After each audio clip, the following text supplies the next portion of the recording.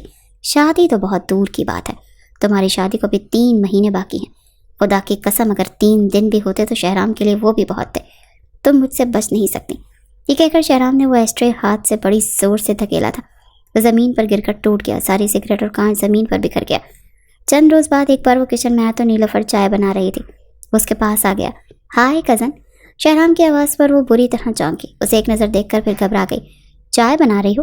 1 cup میرے لیے بھی بنا دو۔ شہرام کی بات پر نیلوفر کے ہاتھ کپ کپانے لگے تھے۔ دل بڑی زور سے دھڑک رہا تھا، اور نیلوفر کو یوں بدحواس ہوتا دیکھ کر شہرام اس کی حالت سے لطف اندوز ہو رہا تھا۔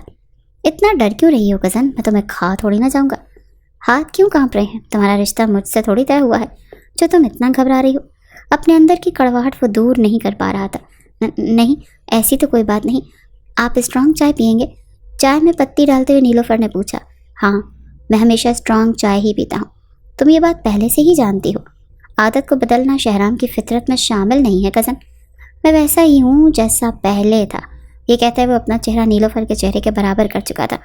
وہ چائے میں چینی ڈال رہی تھی۔ بڑی جلدی منگنی کر لی تم نے۔ ناٹی گرل، اپنے اکلاتے کزن کا انتظار بھی نہیں کیا۔ سو سیڈ۔ نیلوفر نے آنچ تیز کی تھی تاکہ چائے جلدی بنا کر کچن سے باہر نکل سکے۔ اگر ذرا سا بھی اندازہ ہوتا کہ وہ کچن تک پہنچ جائے گا تو وہ کبھی بھی اس وقت چائے نہ بناتی۔ مجھے بتاؤ نا ڈیئر کزن، میرا انتظار کیوں نہیں کیا؟ اتنی جلدی تھی تمہیں شادی کی؟ تب تک نیلوفر چائے کا چولہا بند کر چکی تھی اور کپ میں چائے ڈال رہی تھی۔ 1 کپ اس نے شیلف پر رہنی تھی اور دوسرا کپ اٹھا کر کچن سے باہر جانے لگی، لیکن 2 قدم بڑھا کر شہرام اس کے سامنے کھڑا ہو گیا۔ تمہیں پتہ ہے نا ڈیئر کزن، بنا جواب دیے شہرام کو کوئی نظر انداز کر کے جائے تو شہرام برداشت نہیں کرتا۔ تم نے بتایا نہیں، مجھے بتایا بنا اتنا بڑا فیصلہ تم نے کیسے کر لیا؟ وہ کہنے لگی دیکھیں، یہ میری زندگی کا فیصلہ تھا. تائی اماں اور تایا ابا نے جو میرے لیے بہتر سمجھا انہوں نے کر دیا، اور مجھے اس رشتے پر کوئی اعتراض نہیں ہے. یہ سوال آپ کو تایا ابا سے پوچھنا چاہیے کہ انہوں نے آپ کو اس بات سے واقف کیوں نہیں کیا. آپ پلیز پیچھے ہٹیں اور میرا راستہ چھوڑیں، مجھے اپنے کمرے میں جانا ہے. نیلوفر نے دائیں جانب سے جانے کی کوشش کی، لیکن وہ شہرام تھا دائیں جانب اس کے سامنے کھڑا ہو گیا. دیکھو، میں تم سے پہلے بھی کہہ چکا ہوں نیلوفر کہ میری بات ابھی ختم نہیں ہوئی. اس بار اس کا لہجہ سخت اور بلند تھا. نیلوفر کا یہ حال تھا کہ لٹھے کی طرح سفید پڑ گئی تھی. جی کہیے، کیا کہنا چاہتے ہیں آپ؟ وہ کہنے لگا جتنی جلدی ہو سکے اس رشتے سے انکار کر دو. یہ سن کر نیلوفر نے اسے حیرت سے دیکھا. کہنے لگا کہاں آنکھیں پھاڑ پھاڑ کر کیا دیکھ رہی ہو؟ تمہیں اردو سمجھ میں نہیں آتی؟ اس رشتے سے انکار کر دو نیلوفر. اس نے ورنہ کوئی جواب نہیں دیا، بلکہ دائیں جانب سے بڑی تیزی سے اس کے پاس سے گزر کر کچن سے باہر چلی گئی. جب بے ساختہ اس نے اس کی کلائی پکڑی تھی، چائے اس کے ہاتھ سے گر گئی تھی. کچھ اس کے ہاتھ پر گری اور کپ نیچے چھناکے سے ٹوٹ گیا، اور کچھ اس کے پاؤں پر گری تھی. لیکن شہرام نے اس کا ہاتھ نہیں چھوڑا. وہ کہنے لگی میرا ہاتھ جل گیا ہے، میرا ہاتھ چھوڑے. وہ کہنے لگا تو جل جائے، میں جو تمہیں کہہ رہا ہوں وہ غور سے سنو. کل تک اگر تم نے شادی سے انکار نہیں کیا تو یاد رکھنا مجھ سے برا کوئی نہیں ہوگا، اس لیے انکار کر دو. یہ کہہ کر شہرام نے اس کی کلائی چھوڑ دی. نیلوفر بھاگتی ہوئی اپنے کمرے میں گئی، دروازہ بند کر کے رونے لگی. کاش کہ یہ شخص ابھی آتا ہی نہیں، کاش کہ یہ سب تب ہوتا جب میری شادی ہو چکی ہوتی. وہ بھی یہی سوچ رہی تھی کہ جب اس کے موبائل پر ریحان کی کال آئی. ریحان اس کا منگیتر تھا، کبھی کبھی وہ ریحان سے بات کرتی تھی. اپنے آنسو صاف کیا، اس نے فون اٹھایا. کہنے لگی کیسی ہو نیلوفر؟ وہ کہنے لگی میں ٹھیک ہوں، آپ کیسے ہیں؟ نیلوفر نے اپنا لہجہ نارمل رکھنے کی کوشش کی. بالکل ٹھیک نہیں ہوں. ریحان نے شوخ مزاجی سے کہا. وہ کیوں؟ آپ کو کیا ہوا؟ کہنے لگا کب تک ہم لوگ بس یہی باتیں کریں گے؟ تم کیسی ہو؟ میں ٹھیک ہوں. میں کیسا ہوں؟ تمہیں لگتا ہے کہ ابھی ہمیں کچھ آگے بڑھنا چاہیے؟ پتہ نہیں یہ 3 مہینے کی دیوار کب ہمارے بیچ سے گرے گی. جب سے منگنی ہوئی تھی نیلوفر کی بات ریحان سے بس 2 یا 3 بار ہوئی تھی. وہ بھی بس اتنی کہ خیر خیریت پوچھ لیتے تھے، لیکن وہ شاید کچھ بے تکلف ہونے کے موڈ میں تھا. نیلوفر پہلے ہی شہرام کی باتوں کی وجہ سے بہت پریشان تھی. کہنے لگی ریحان میں آپ سے بعد میں بات کر سکتی ہوں، اس وقت میرے سر میں بہت درد ہے. وہ کہنے لگا مجھے پتہ ہے تم بہانے بنا رہی ہو، کوئی بات نہیں، بنا لو بہانے. 3 مہینے بعد جب تم میرے پاس آؤ گی تب میں تمہاری کوئی بات نہیں سنوں گا. نیلوفر نے فون بند کر دیا. وہ بے تحاشا پریشان تھی. شہرام کی حالت سے وہ واقف تھی کہ وہ کس قدر بدتمیز قسم کا انسان ہے. کوئی بھی موقع ہاتھ سے جانے نہیں دے گا. اس کی زندگی جہنم بنانے کی پوری کوشش کرے گا. اس کا جی چاہ رہا تھا کہ کچھ ایسا ہو جائے کہ شادی کو جلدی ہو جائے، لیکن ایسا ممکن نہیں لگ رہا تھا. اس کے پاس بس ایک ہی حل تھا کہ دوبارہ اس کا سامنا شہرام سے نہ ہو. اب اس نے یہی کرنا شروع کر دیا. سکندر صاحب شہرام کو آفس لے جانے لگے. جب وہ واپس آتا تو نیلوفر اسے کہیں بھی نظر نہیں آتی. اس سے پہلے ہی وہ کھانا کھا کر اپنے کمرے میں بند ہو جاتی تھی، اور صبح تب نکلتی تھی جب شہرام اپنے آفس جا چکا ہوتا تھا. ویسے بھی آج کل وہ رومانہ بیگم کے ساتھ اپنی شادی کی شاپنگ میں مصروف تھی. دن یوں ہی گزرنے لگے اور شادی کو بس 1 ہفتہ رہ گیا، اور نیلوفر کچھ مطمئن سی ہو گئی کہ جیسے باقی کا وقت خاموشی سے گزر گیا، یہ ہفتہ بھی ایسے ہی گزر جائے گا. وہ ڈرائیور کے ساتھ شاپنگ کرنے گئی تھی کیونکہ رومانہ بیگم کی طبیعت کچھ ٹھیک نہیں تھی. وہ کافی تھکن کا شکار تھیں. وہ ڈرائیور کے ساتھ چلی گئی. شاپنگ کرنے کے بعد جب اس نے ڈرائیور کو فون کیا کہ وہ سامان لینے کے لیے آ جائے کیونکہ شاپنگ بیگ بہت زیادہ ہیں، تو کہنے لگا مجھے شہرام صاحب نے فارم ہاؤس بھیجا ہے، میں راستے میں ہوں، کافی دیر ہو جائے گی. وہ کہنے کی چلو کوئی بات نہیں، میں کیب لے لوں گی. جیسے ہی وہ مال سے باہر آئی، مال کے باہر سامنے شہرام اپنی گاڑی میں بیٹھا تھا اور اسے ہی دیکھ رہا تھا. شہرام کی گاڑی کو اور شہرام کو دیکھ کر وہ گھبرا گئی تھی. اس سے پہلے کہ وہ رکشے یا ٹیکسی کچھ بھی روکتی، شہرام گاڑی سے اترا اور اس کے پاس آ گیا اور اپنا ہاتھ بڑھایا. کہنے لگا لاؤ بیگ مجھے دے دو، میں ویسے بھی گھر جا رہا ہوں تو میں گھر چھوڑ دیتا ہوں. وہ کہنے کی نہیں، میں ٹیکسی میں چلی جاؤں گی. وہ کہنے لگا میں پاگل کا بچہ دیکھتا ہوں تمہیں، جو تمہیں یہاں پر لینے کے لیے آیا ہوں، بیٹھو گاڑی میں. لیکن وہ بہت گھبرا رہی تھی. کہنے لگی میں ٹیکسی میں چلی جاؤں گی، آپ زحمت مت کریں. اس کے اندر کہیں نہ کہیں ایک خوف موجود تھا. شہرام نے سارے بیگ پکڑے اور ساتھ میں اس کی کلائی پکڑی اور اسے گاڑی تک لے کر آیا تھا. کہنے لگا مجھے سمجھ آ گیا ہے کہ تمہاری شادی ریحان سے ہونی ہے. میں نے اپنے آپ کو اس چیز کے لیے تیار کر لیا ہے. تمہاری شادی کو 1 ہفتہ باقی ہے اور بس 1 ہفتے میں تمہارے ساتھ کچھ نہیں کروں گا. میں تمہیں گھر ہی لے کر جاؤں گا، کہیں اور نہیں. چلو بیٹھو گاڑی میں.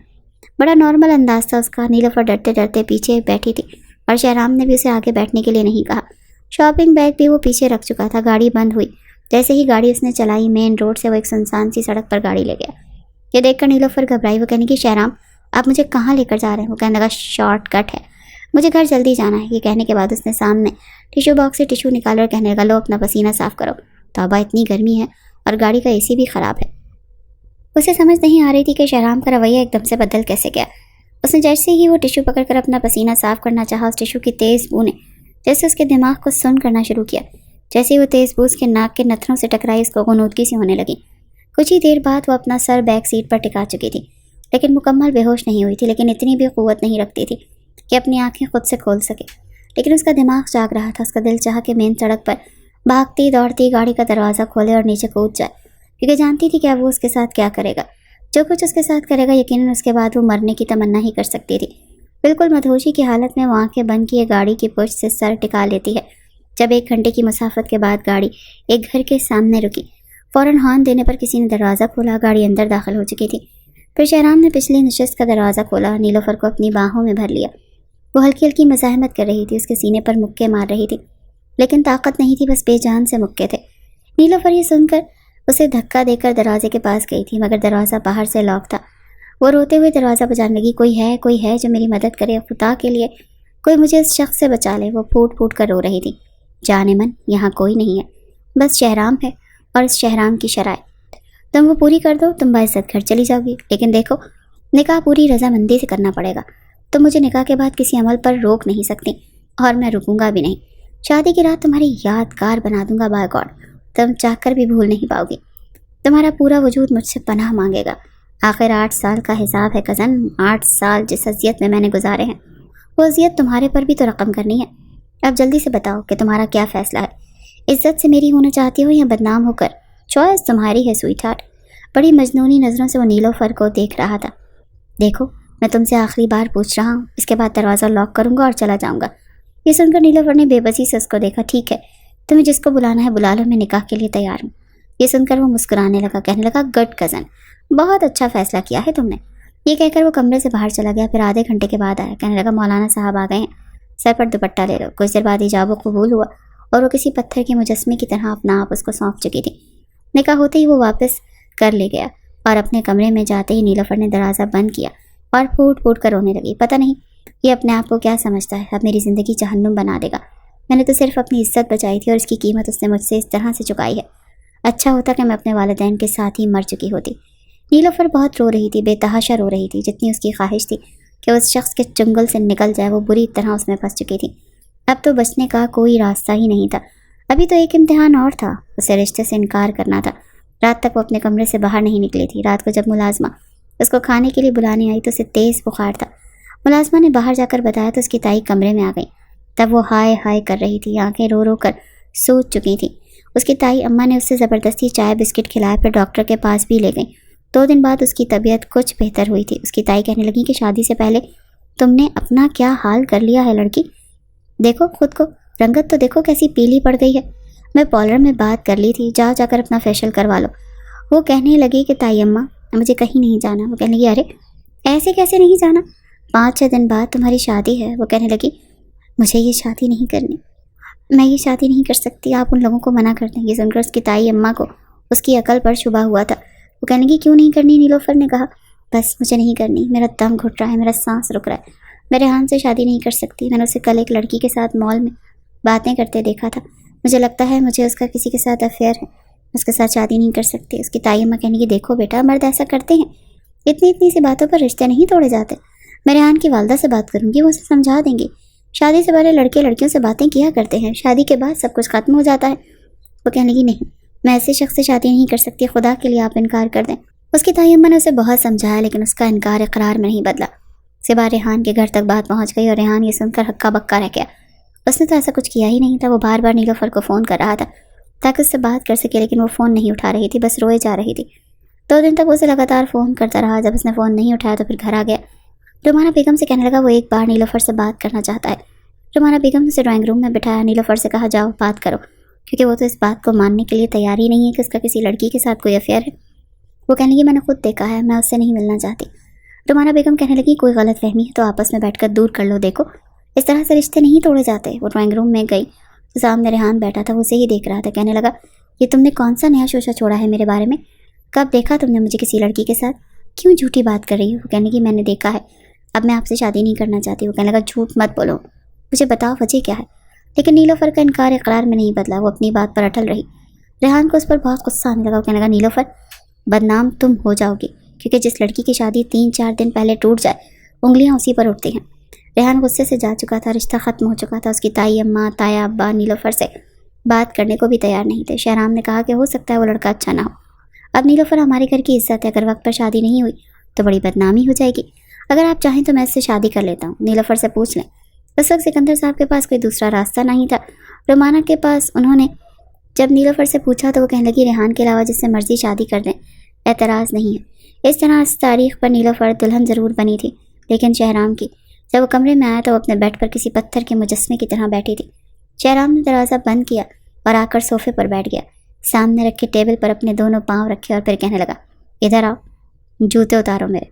وہ بڑے غصے میں تھا۔ نیلوفر چپ چاپ بیٹھی رہی، آنسو بہاتی رہی۔ وہ کہنے لگا، تم نے سنا نہیں، میں کیا کہہ رہا ہوں، جوتے اتارو میرے۔ اس کا لہجہ بہت سخت اور سرد تھا۔ نیلوفر اٹھی اور اس کے جوتے اتارے، پھر ایک طرف رکھ دیے۔ وہ کہنے لگا، چلو میرے سامنے اپنی جولری اتارو۔ نیلوفر نے ایک ایک کر کے اپنے سارے گہنے اتار دیے۔ وہ کہنے لگا، دوپٹہ بھی اتارو، آج کی رات اپنے تمام کپڑے تم میرے سامنے خود اتارو گی اور میرے کپڑے بھی تم ہی اتارو گی۔ یہ سن کر نیلوفر نے اسے بڑی حیرت سے دیکھا۔ وہ کہنے لگا، چلو دوپٹہ اتارو اور اس کے بعد اپنی یہ چولی اور لہنگا بھی اتارو۔ نیلوفر نے روتے ہوئے بے بسی سے نفی میں سر ہلایا، لیکن شہرام جیب سے لائٹر نکال چکا تھا۔ کہنے لگا، خود اتارو گی یا پھر میں تمہارے لہنگے کو آگ لگاؤں۔ یہ کہتے ہوئے وہ کھڑا ہو کر اس کے پاس آیا۔ نیلوفر کو سمجھ نہیں آ رہا تھا وہ کیا کرے۔ جیسے ہی شہرام نے لائٹر جلایا اور اس کی چست چولی کے قریب لے کر گیا تو وہ بری طرح سے گھبرا گئی تھی۔ کہنے لگی، خدا کے لیے ایسا مت کریں۔ وہ کہنے لگا، تو پھر اتارو نا، مجھے تمہارے وجود پر یہ لباس اچھا نہیں لگتا۔ یہ کہتے ہوئے اس کا ہاتھ نیلوفر کے لہنگے پر گیا تھا۔ وہ گھبرا کر پیچھے ہٹی تھی، مگر شہرام نے اگلے ہی پل اسے چولی سے کھینچ کر اپنے قریب کر لیا تھا۔ اپنا توازن برقرار نہ رکھ سکی اور جا کر سیدھا شہرام کے سینے سے ٹکرائی۔ اس کے وجود سے اٹھنے والی خوشبو کو محسوس کر کے شہرام کی آنکھوں میں ایک عجیب سا نشہ اترا تھا۔ لائٹر اس نے ایک بار پھر جلایا اور دھیرے دھیرے اس کی چولی کی طرف لے کر جانے لگا۔ کیوں سویٹ ہارٹ، سمجھ نہیں آ رہی کہ میں کیا کہہ رہا ہوں؟ مجھے سیٹسفائی کرو، پھر سامنے خود کو ہر ایک چیز سے آزاد کرو، اور پھر جو میں کہتا جاؤں وہ تم کرتی جاؤ۔ چلو شاباش، میری شرٹ اتارنے سے شروعات کرو۔ شیروانی تو وہ خود ہی اتار کر رکھ چکا تھا۔ وہ اسے گھبرا کر دیکھ رہی تھی، آنکھوں سے آنسو بہ رہے تھے جب اگلے ہی پل وہ سخت لہجے میں بولا، کم آن، شرٹ اتارو میری۔ گھبرا کر اس نے اپنا ہاتھ اس کی شرٹ کی طرف کیا۔ اس وقت شہرام کا بدن تپ رہا تھا جیسے انگارہ ہو۔ کپ کپاتے ہوئے ہاتھوں سے اس نے اس کے بٹن کھولنا شروع کر دیے، یہاں تک کہ شرٹ پوری کھل چکی تھی۔ کہنے لگا، اتارو میری شرٹ۔ تو کپ کپاتے ہوئے ہاتھوں سے وہ اس کی شرٹ کو اتار چکی تھی۔ تو میں بالکل ہر ایک پردے سے آزاد کر کے وہ اپنی آنکھیں بند کر کے کہنے لگی، نہیں پلیز پلیز شہرام۔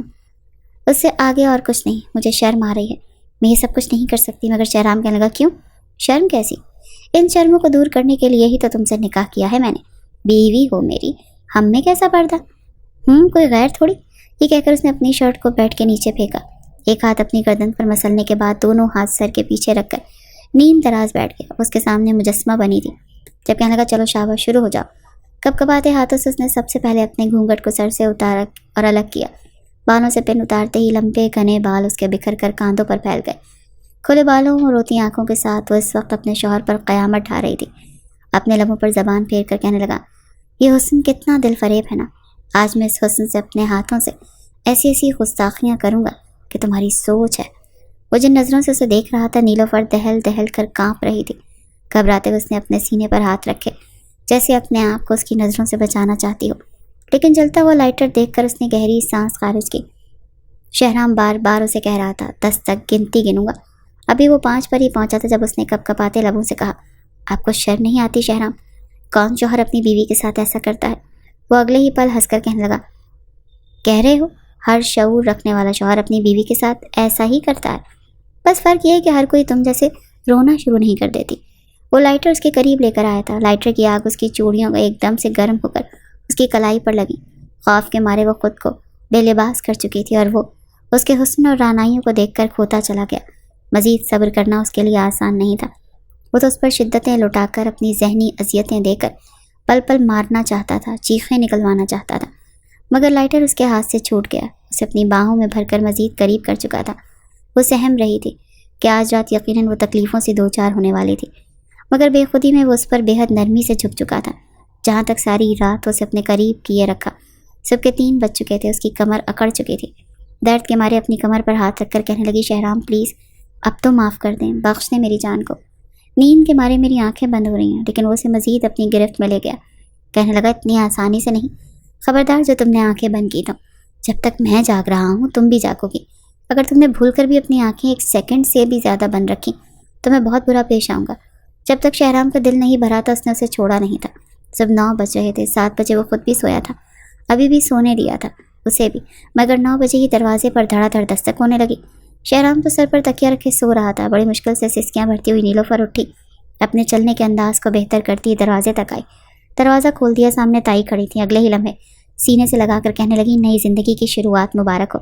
چہرے پر وہ ایک رسمی مسکراہٹ سجائے ہوئے تھی۔ بڑی مشکل سے نیلوفر نے مسکرا کر جواب دیا، پھر کہنے لگی، تمہیں خاندان کی رسم کا پتہ ہے نا؟ صبح کا ناشتہ ہر حال میں بہو کو ہی تیار کر کے سب کو دینا ہوتا ہے۔ جانتی تو وہ تھی، پر سب لوگ بزرگ بچے تک اٹھ جائیں گے تو چلو کھیر بنانی ہے، حلوہ پوری تیار کرنی ہوگی، پھر کشمیری چائے، لچھے دار پراٹھے۔ ناشتہ جتنا عمدہ ہو اتنی ہی بہو کے سلیقے کا اندازہ ہوتا ہے۔ میری بہنیں اور کچھ مہمان بھی یہ ناشتہ کرنے کے لیے آئیں گے۔ ان کے خاندان کی یہی رسم تھی۔ نیلوفر کا تو پورا بدن ٹوٹ رہا تھا۔ کہنے لگی، ٹھیک ہے تائی اماں، آپ چلیں، میں آتی ہوں۔ اپنے دکھتے وجود کو اپنے ہاتھوں میں لے کر اس کی آنکھوں سے 2 آنسو ٹوٹے تھے۔ کھا جانے والی نظروں سے اس نے شہرام کو دیکھا تھا، جو آندھا لیٹا تکیے میں منہ دے کر سو رہا تھا۔ گزشتہ رات جس طرح وہ اس پر ٹوٹ پڑا تھا وہ کبھی بھی بھلانے والی بات نہیں تھی۔ پھر بھی ہمت کر کے اس نے جلدی سے پین کلر کھائی، کپڑے تبدیل کیے، ہلکی پھلکی چوڑی پہن کر نیچے چلی گئی۔ بار بار جمائیاں لیتی، آنکھیں بند کرتی ہوئی وہ کھانا تیار کر رہی تھی۔ ناشتے کی ٹیبل پر سبھی موجود تھے۔ جس طرح نیلوفر کی حالت ہو چکی تھی، آنے والی کچھ مہمان خواتین نے اسے دیکھ کر تنگ کرنے کے انداز میں کہا، ارے لڑکی کی آنکھوں میں جس طرح نیند اتری ہوئی ہے، لگتا ہے دولہے راجا نے پوری رات کمر سیدھی نہیں کرنے دی، دیکھو تو کیسے پیر گھسیٹ گھسیٹ کر چل رہی ہے۔ ان کی باتوں پر چہرہ سرخ ہو چکا تھا نیلوفر کا، مگر وہ بولی کچھ نہیں تھی۔ شہرام بھی کچھ دیر بعد آ چکا تھا، سب کے سامنے انتہائی شریف بن کر مزے لے کر ناشتہ کر رہا تھا، لیکن وہ اپنے سامنے ناشتے کو دیکھ کر ہی بے چین ہونے لگی۔ اس کا جی متلانے لگا۔ سبھی کھانے کی تعریفیں کر رہے تھے اور وہ اپنے منہ کے آگے ہاتھ رکھ کر کمرے کی طرف بھاگی۔ شہرام کے بھی ماتھے پر بل پڑ گئے۔ تیمن نے اسے اشارہ کیا تو وہ بھی اس کے پیچھے گیا۔ واش روم میں وہ الٹیاں کر رہی تھی اور وہ باہر کھڑا ہو کر ناک چڑھا رہا تھا۔ جیسے ہی وہ باہر نکلی تو چکرانے کی وجہ سے گرنے والی تھی۔ جب آگے بڑھ کر اس نے اسے باہوں میں تھام لیا، نگاہ دیکھ کر وہ دم ساکت پڑ چکا تھا۔ شہرام چہرے پر دبی دبی مسکراہٹ سجا کر کہنے لگا، کیوں محترمہ، اتنی جلدی اثر ہو گیا؟ بائی گاڈ، میں باپ تو نہیں بننے والا۔ اس کے منہ سے الفاظ سن کر اگلے ہی پل زوردار تھپڑ شہرام کی گال پر پڑا۔ زبان بند رکھو اپنی، فالتو بات مت کرو۔ وہ فوراً سیدھی ہوئی تھی۔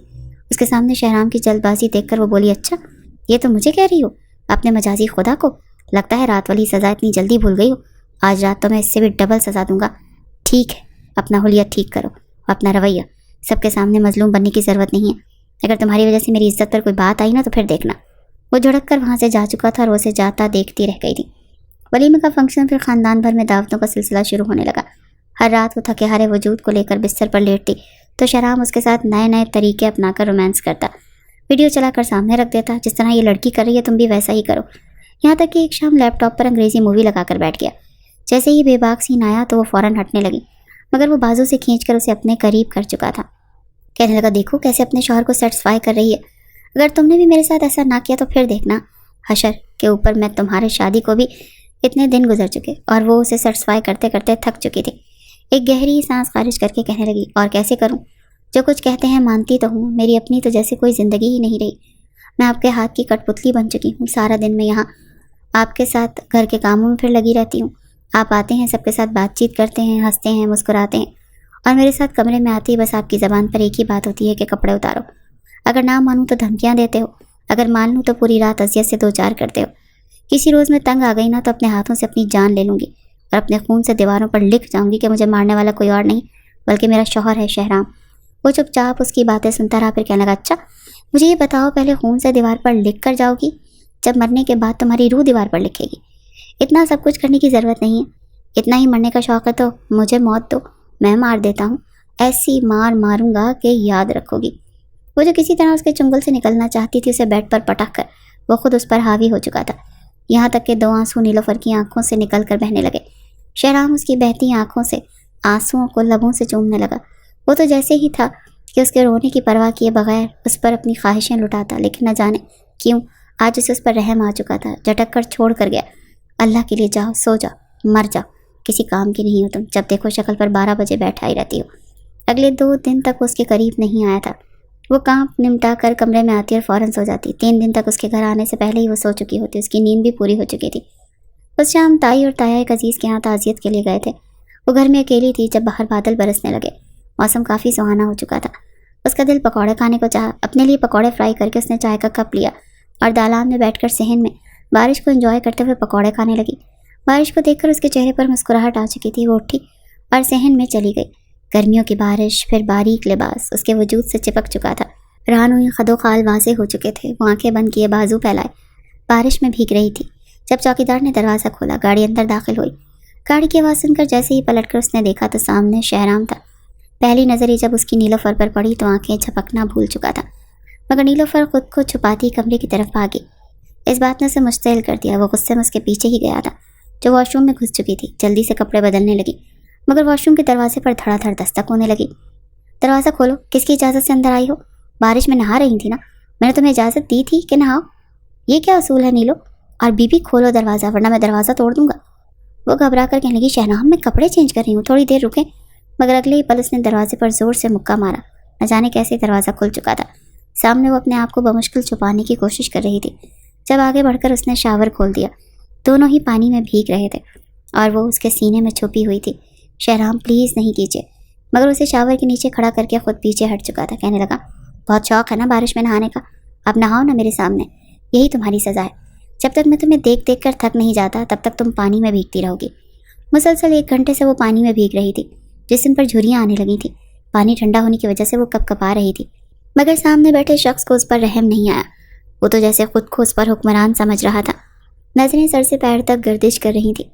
جب نیلوفر بے ہوش ہو کر گر گئی، آگے بڑھ کر شہرام نے اسے اٹھایا۔ اپنے ہاتھوں سے اس نے اسے چینج کرایا اور بیڈ پر لٹا دیا۔ بخار اور سردی سے وہ کانپ رہی تھی، بار بار یہی کہہ رہی تھی، شہرام مجھے ٹھنڈ لگ رہی ہے، پلیز مجھے معاف کر دیں، میں آپ کے پاؤں پڑتی ہوں، خدا کا واسطہ مجھ پر رحم کریں، مجھے کچھ مت کریں۔ وہ رو رہی تھی، بے ہوشی میں بھی پھوٹ پھوٹ کر رو رہی تھی، خوف کھا رہی تھی۔ یہی لمحہ تھا جب شہرام کے وجود کو ایک جھٹکا سا لگا۔ اس کا ضمیر اسے ملامت کرنے لگا۔ نفرت اور ضد کی آڑ میں اس لڑکی کو تکلیف پہنچانے کے لیے کس حد تک آگے بڑھ چکا تھا، اس کا احساس اسے آج ہوا تھا۔ دوا دینے کے بعد اس کے سرہانے بیٹھ گیا۔ 3-4 گھنٹے لگے تھے۔ جب وہ نارمل ٹیمپریچر پر آئی تھی، گہری نیند میں سوئی دیکھ وہ بھی پاس ہی لیٹ چکا تھا۔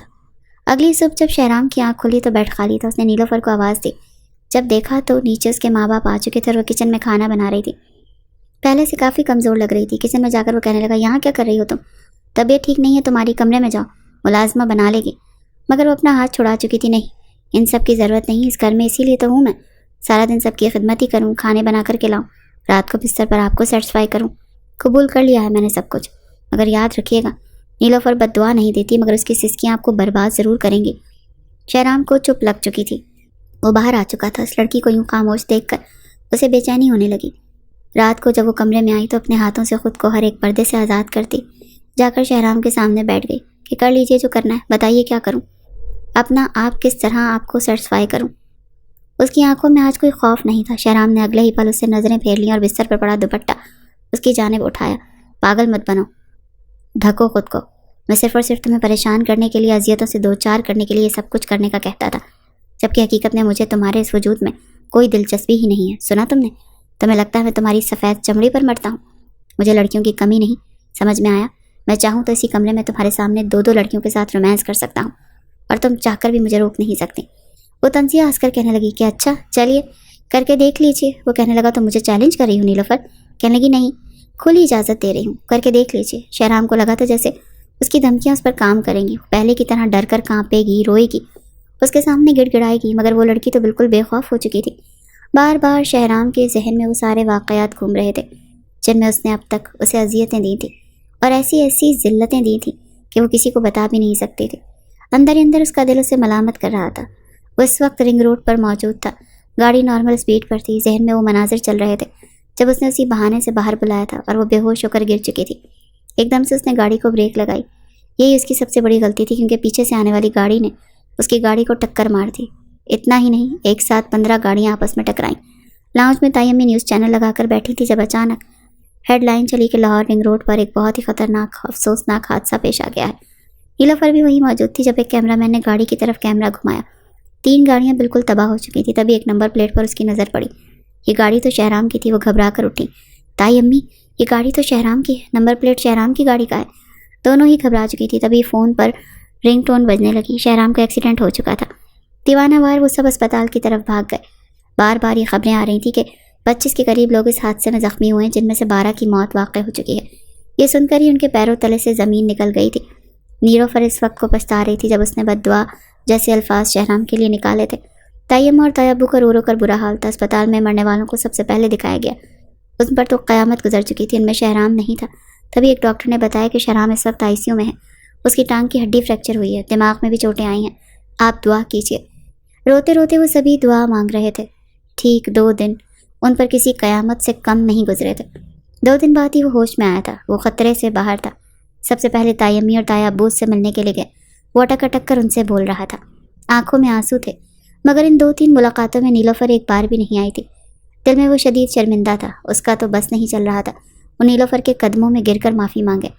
بڑی مشکل سے آکسیجن ماسک منہ سے ہٹا کر اپنی ماں سے بولا، امی نیلو کدھر ہے؟ کیا وہ نہیں آئی؟